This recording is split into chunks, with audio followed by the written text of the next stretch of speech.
ಸ್ಥಳೀಯ ಬಿಜೆಪಿ ನಾಯಕಿ ಪ್ರೇಮಲೀಲಾ ವೆಂಕಟೇಶ್ ಎನ್ನುವವರು ಇದೀಗ ಮತಗಟ್ಟೆಗೆ ಬಿಜೆಪಿ ಚಿಹ್ನೆ ಇರುವಂತ ರವಿಕೆಯನ್ನ ತೊಟ್ಟು ಆಗಮಿಸಿದ್ದಾರೆ.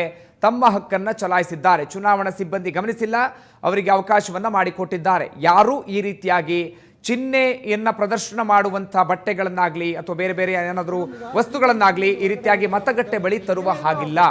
ಆದರೆ ಸ್ಥಳೀಯ ಬಿಜೆಪಿ ನಾಯಕಿಯೊಬ್ಬರು ಮಿಸ್ ಆಗಿಯೋ ಅಥವಾ ಉದ್ದೇಶಪೂರ್ವಕವಾಗಿಯೋ ಗೊತ್ತಿಲ್ಲ, ಒಟ್ಟಾರೆಯಾಗಿ ಇದೀಗ ಬಿಜೆಪಿ ಚಿಹ್ನೆ ಇರುವಂತ ರವಿಕೆಯನ್ನ ತೊಟ್ಟು ಮತಗಟ್ಟೆ ಬಳಿ ಆಗಮಿಸಿದ್ದಾರೆ. ತಮ್ಮ ಹಕ್ಕನ್ನ ಚಲಾಯಿಸಿದ್ದಾರೆ. ಚುನಾವಣಾ ಅಧಿಕಾರಿಗಳು ಯಾವ ರೀತಿಯಾಗಿ ಇದನ್ನು ಗಮನಿಸ್ತಾರೆ ಕಾದು ನೋಡ್ಬೇಕಾಗುತ್ತೆ.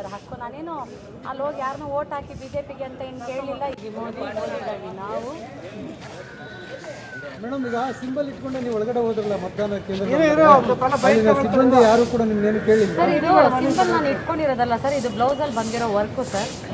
ಹಾಂ ಸರ್, ಹಂಗಾಗಿ ಅಲ್ಲಿ ಸಿಬ್ಬಂದಿ ಯಾರು ಕೇಳಿಲ್ಲ. ಪಾಪ ಅವ್ರು ಏನು ಕೇಳ್ತಾರೆ ಸರ್? ಇದು ನನ್ನ ಮೈ ಮೇಲೆ ನಾನು ಧರಿಸಿರೋಂಥ ವಸ್ತ್ರ ಇದು.